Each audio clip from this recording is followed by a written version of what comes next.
जय हिंद। आज की क्लास में हम पढ़ेंगे कक्षा 10 के फिजिक्स के पहले चैप्टर लाइट यानी कि प्रकाश के बारे में। तो सबसे पहले प्रकाश को हम समझते हैं। प्रकाश क्या है? प्रकाश एक ऊर्जा है जिसके द्वारा हम वस्तुओं को देख सकते हैं। प्रकाश एक प्रकार की ऊर्जा है जिसके कारण हम वस्तुओं को देख सकते हैं। प्रकाश खुद नहीं दिखता बल्कि वो वस्तुओं को दिखाने में हमें मदद करता है। तो हम प्रकाश को नहीं देखते, प्रकाश की उपस्थिति में वस्तुओं को देख सकते हैं। तो आइए अब प्रकाश के गुणों को समझते हैं। प्रकाश के गुण क्या क्या हैं, प्रकाश की प्रॉपर्टीज क्या क्या हैं। तो प्रकाश हमेशा सीधी रेखा में चलता है। प्रकाश का पाथ, प्रकाश का मार्ग हमेशा सीधी रेखा में ही होता है। प्रकाश कभी भी टेढ़ी मेढ़ी गति नहीं करता, वो हमेशा सीधी रेखा में ही चलता है। दूसरा है, प्रकाश एक विद्युत चुंबकीय तरंग है। विद्युत चुंबकीय तरंग यानी कि इलेक्ट्रोमैग्नेटिक वेव। तो विद्युत चुंबकीय तरंग क्या होता है? वे तरंगे जिनके संचरण के लिए किसी माध्यम की आवश्यकता नहीं होती, उन्हें विद्युत चुंबकीय तरंग कहते हैं। यानी कि वे तरंगे जो किसी भी माध्यम में चल सकती हैं। इसके लिए किसी भी माध्यम की जरूरत नहीं होगी कि नहीं इसके लिए हवा होना चाहिए, पानी होना चाहिए या कोई ठोस माध्यम होना चाहिए। इसके लिए किसी भी माध्यम की जरूरत नहीं होती, वो है विद्युत चुंबकीय तरंग। अगला है, प्रकाश अपारदर्शी वस्तुओं की तीक्ष्ण छाया बनाता है। प्रकाश जो है अपारदर्शी वस्तुओं की तीक्ष्ण छाया बनाएगा। अगर कोई वस्तु अपारदर्शी है जिसके आर पार प्रकाश नहीं जा पा रहा है, तो इसके सामने से अगर जब कोई प्रकाश आएगा तो पीछे इसकी छाया बहुत तीक्ष्ण बनेगी, बहुत घनी बनेगी। जैसे ये हमारा हाथ है, हमारे हाथ पे अगर प्रकाश डाला जाए तो आर पार नहीं जाएगा, इसका मतलब हमारा हाथ अपारदर्शी है।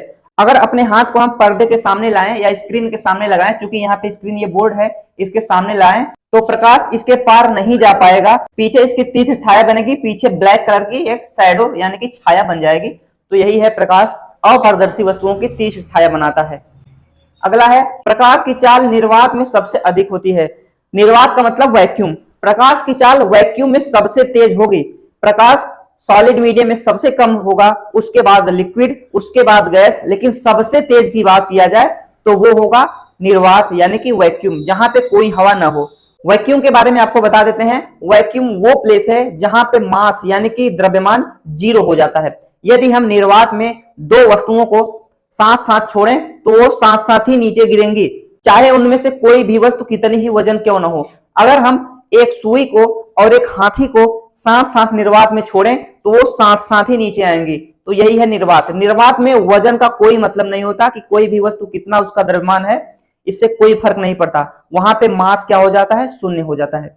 तो निर्वात में ही प्रकाश की चाल सबसे तेज होगी। अगला है, निर्वात में प्रकाश की चाल जो होती है वो 3 × 10⁸ मीटर प्रति सेकेंड होती है। निर्वात में जो प्रकाश की चाल होती है वो 3 × 10⁸ मीटर प्रति सेकेंड, यानी कि प्रकाश की चाल 1 सेकेंड में 3 × 10⁸ मीटर दूर जाएंगे। इसको अगर हम किलोमीटर में चेंज करें तो इसमें से 3 जीरो कम हो जाएगा, क्योंकि 1 किलोमीटर में 1000 मीटर होते हैं, 1000 में 3 जीरो होते हैं, तो 3 जीरो कम हो जाएगा, तो 3 × 10⁻5 हो जाएगा। और हम जानते हैं कि 1 लाख में 5 जीरो होते हैं, तो 1 लाख में 3 से गुणा कर देंगे तो 3 लाख हो जाएगा। यानी कि प्रकाश की चाल 1 सेकेंड में 3 लाख किलोमीटर दूर तक जा सकती है। आश्चर्य वाली बात यह है कि प्रकाश की चाल इतनी तेज होते हुए भी सन से आने वाला प्रकाश, सूर्य से आने वाला प्रकाश हम तक पहुंचने में 8 मिनट 22 सेकेंड लग जाते हैं। आप कल्पना कीजिए कि सूर्य हमसे कितनी दूर होगा। जो प्रकाश 1 सेकेंड में 3 लाख किलोमीटर जा रहा है, वही प्रकाश हम तक आते आते 8 मिनट और 22 सेकेंड लग रहा है। तारे जो है वो सूर्य से भी बहुत दूर हैं और आकार में भी सूर्य से बहुत बड़े हैं। जब सूर्य से आने वाला प्रकाश 8 मिनट 22 सेकेंड लग रहा है तो तारे तो उससे बहुत ही दूर हैं, और इसलिए तारों से आने वाले प्रकाश को आने में कभी कभी 100 साल या हजारों साल तक लग जाते हैं। तो हम रात में जो तारे देखते हैं तो हम आज के तारे नहीं बल्कि 100 साल पहले के तारे को देखते हैं, क्योंकि हम प्रकाश को ही देख सकते हैं। तो तारों से आने वाला प्रकाश जब हमारी आंखों में पड़ेगा तभी हमें वे तारे नजर आएंगे। तो जब प्रकाश 100 साल बाद पहुंच रहा है, 1000 साल बाद पहुंच रहा है, तो इसका मतलब हम उस तारे को 1000 साल बाद देख रहे हैं। वो प्रकाश वहां से 1000 साल या 100 साल पहले ही चल चुका है। तो आइए इस टॉपिक को और आगे बढ़ाते हैं। तब तक आप स्क्रीनशॉट लेना चाहते हैं तो ले लीजिए। अब हम समझते हैं प्रकाश के परावर्तन को। तो प्रकाश का परावर्तन क्या होता है?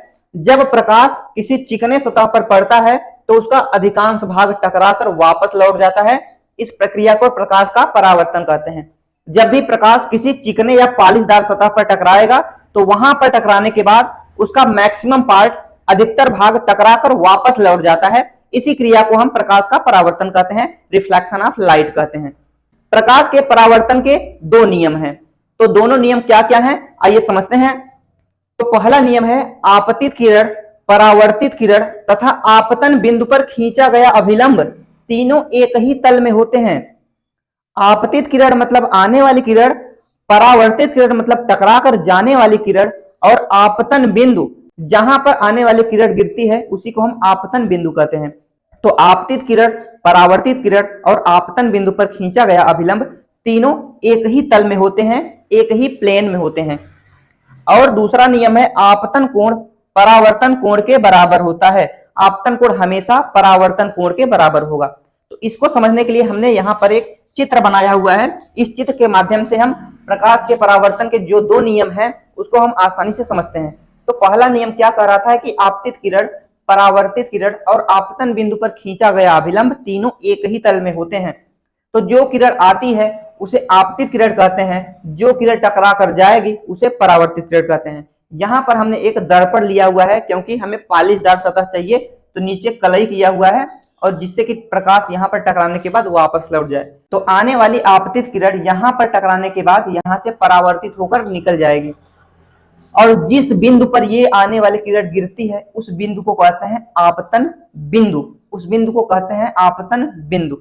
अगर आपतन बिंदु से हम इस सतह के लंबवत एक लाइन खींचे जो कि सतह से 90 अंश का कोण बनाते हुए जाएगा तो इसी को हम अभिलंब कहते हैं। तो यहाँ पे आप देख सकते हैं आपतित किरण, परावर्तित किरण और आपतन बिंदु पर खींचा गया अभिलंब तीनों एक ही तल में है, तीनों इसी एक ही सरफेस पे हैं, एक ही तल में है। दूसरा नियम है आपतन कोण हमेशा परावर्तन कोण के बराबर होता है। तो आपतन कोण को हमने यहाँ पे आई किया हुआ है, परावर्तन कोण को हमने आर किया हुआ है। आई का मतलब होता है इंसिडेंट रे, तो इंसिडेंट रे तो आई से हो जाएगा इंसिडेंट एंगल आपतन कोण, आर से होता है रिफ्लेक्टेड यानी कि परावर्तित, तो आर से हो गया रिफ्लेक्टेड एंगल। तो हमने कहा कि दोनों बराबर होते हैं तो एंगल आई और एंगल आर दोनों बराबर होंगे। यही है परावर्तन के दो नियम। तो आप इसका स्क्रीनशॉट लेना चाहते हैं तो ले लीजिए, फिर आगे बढ़ते हैं हम। अब हम समझते हैं दर्पण यानी कि मिरर के बारे में। तो दर्पण क्या होता है आइए इसको समझते हैं। वह परावर्तक सतह जो किसी भी वस्तु के आभासी या वास्तविक प्रतिबिंब को बनाती है दर्पण कहलाती है। परावर्तक सतह का मतलब जहां से टकराकर प्रकाश वापस लौट जाए वो परावर्तक सतह है। तो वो परावर्तक सतह जो किसी भी वस्तु के प्रतिबिंब को वास्तविक या आभासी बनाएगी वो दर्पण कहलाएगी। वास्तविक प्रतिबिंब का मतलब होता है जिसे पर्दे पर प्राप्त किया जा सकता है, आभासी प्रतिबिंब का मतलब होता है जिसे पर्दे पर प्राप्त नहीं किया जा सकता। पर्दा यानी कि कोई भी स्क्रीन हम कह सकते हैं, जिसे स्क्रीन पे हम पा सकें वो होता है वास्तविक, और जिसे स्क्रीन पे नहीं पा सकें वो होता है आभासी। अब आइए देखते हैं दर्पण कितने प्रकार के होते हैं। तो दर्पण दो प्रकार के होते हैं, एक होता है समतल दर्पण, एक होता है गोलीय दर्पण। समतल दर्पण यानी कि प्लेन मिरर, गोलीय दर्पण यानी कि स्फेरिकल मिरर। तो समतल दर्पण होगा, समतल का मतलब एक प्लेन होगा, एक लाइन जैसा होगा, और दर्पण है तो एक साइड पेंट होगा या एक साइड पॉलिश होगा और दूसरा सतह परावर्तक सतह होगा। ये ऐसे कह सकते हैं या तो इसको ऐसे भी कह सकते हैं। हम घरों में अपना फेस देखने के लिए जो भी दर्पण यूज करते हैं वो होता है प्लेन मिरर, समतल दर्पण। प्लेन मिरर से हमेशा वस्तु के बराबर ही वस्तु के साइज का ही प्रतिबिंब मिलता है, मतलब जितनी बड़ी वस्तु रहेगी उतना बड़ा प्रतिबिंब मिलेगा। कभी कभी ये भी पूछा जाता है कि हमें अपना पूरा प्रतिबिंब देखने के लिए मिरर को कितना बड़ा मिनिमम होना चाहिए। तो मिरर को मिनिमम हमारी हाइट का आधा होना चाहिए, तभी हम उसमें अपना पूरा प्रतिबिंब देख सकते हैं। यानी कि हमारी जितनी भी हाइट होगी, हमारी हाइट की आधी हाइट के बराबर वो मिरर होगा, तभी उस मिरर में हम अपना पूरा का पूरा प्रतिबिंब देख पाएंगे। अन्यथा हम उस मिरर में अपना पूरा प्रतिबिंब नहीं देख सकते, उसमें कुछ ही पार्ट अपने शरीर का हम देख सकते हैं। तो प्लेन मिरर तो हो गया। आइए अब देखते हैं स्फेरिकल मिरर यानी कि गोलीय दर्पण। तो गोलीय दर्पण भी दो प्रकार के होते हैं, एक होता है उत्तल दर्पण और एक होता है अवतल दर्पण। उत्तल दर्पण यानी कि कॉन्वेक्स मिरर, अवतल दर्पण यानी कि कॉनकेव मिरर। तो कैसे फर्क नजर आएगा कि कौन कॉन्वेक्स है और कौन कॉनकेव है। यहाँ पर गोलीय दर्पण का दो पार्ट होने का भी एक कारण है, ये दो प्रकार का क्यों होता है। अगर हम प्लेन मिरर की बात करें तो इसको चाहे इस साइड पेंट करें चाहे इस साइड पेंट करें, ये तो एक जैसा ही लगेगा। लेकिन गोलीय दर्पण या स्फेरिकल मिरर, मान लो एक स्फेयर है, उसको हम बाहर से पेंट करके और छोटा सा पार्ट काट लें तो ऐसा हो जाएगा, जो पेंट वाला पार्ट होगा बाहर वाला, और जो बचा हुआ चिकना तल होगा वो ऐसे धंसा हुआ होगा। और एक तरीका है कि अगर हम इसको कि अगर गोला अंदर से पेंट हुआ है, अगर फिर इसको काटें तो ये जैसा बनेगा, इसका अंदर वाला पार्ट होगा पॉलिश और बाहर वाला होगा प्लेन यानी कि चिकना।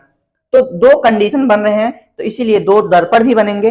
तो ऐसा दर्पण जो अंदर की तरफ पॉलिश हो और बाहर वाला सतह चिकना हो, प्लेन हो, उसे हम बोलते हैं उत्तल दर्पण यानी कि कॉन्वेक्स मिरर। ऐसा दर्पण जिसमें उठा हुआ भाग पॉलिश हो और दबा हुआ भाग पॉलिश न हो, ये प्लेन हो, उसे हम बोलते हैं अवतल दर्पण यानी कि कॉन्केव मिरर। अब देखते हैं कि इन दर्पणों का यूज कहां कहां होता है।